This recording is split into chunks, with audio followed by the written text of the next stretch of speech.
Қайырлы күн достар. Бүгін мен кешкі асқа арналған тағамның рецептісімен бөлісемін. Видеоның соңына дейін қарап, менімен бірге болыңыздар.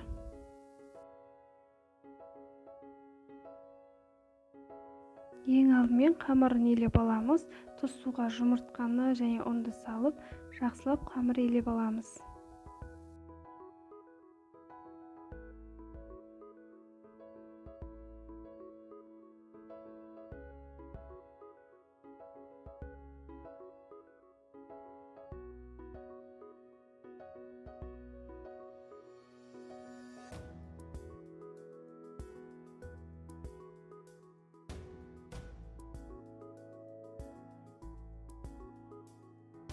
Дайын болған қамырды тұздығы дайын болғанша демалдырып қоямыз.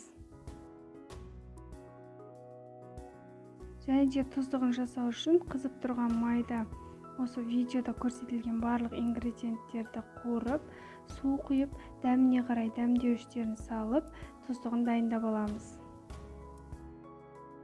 Тұздығы дәмді болып шығу үшін мен пиязды көбірек пайдаландым, және түсі қызарып шығу үшін қысқа арнап жапқан лечо салатымды қостым.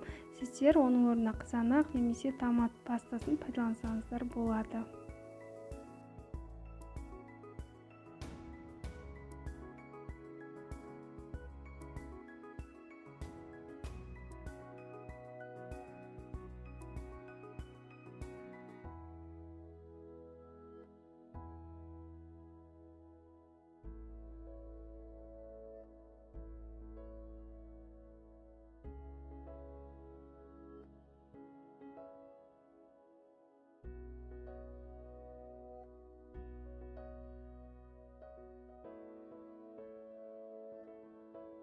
Енді қамырымызды дайындаймыз.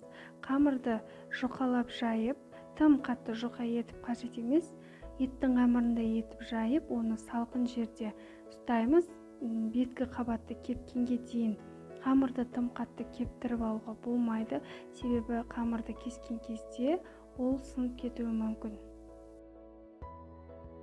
Қамырдың беткі қабаты мінекей кепті, қатты кептіріп қажет емес, жай ғана бірін-біріне жабыспайтындай етіп кептірсеңіз жеткілікті. Содан соң дәл осылай жасап, қамырымызды кесіп аламыз. Осы форма маған ұнайды, себебі піскен кезде өте әдемі болып шығады.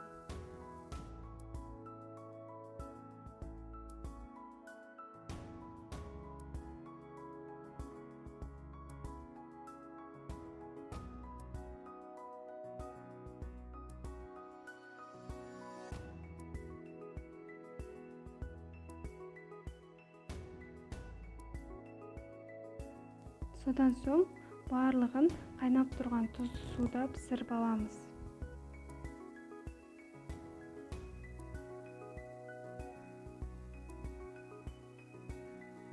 Қамыр піскен кезде ол қайнап көтеріліп, қамырдың барлығы бетіне шығып, түсі өзгеріп бастайды. Сол кезде қамырды сүзіп аламыз.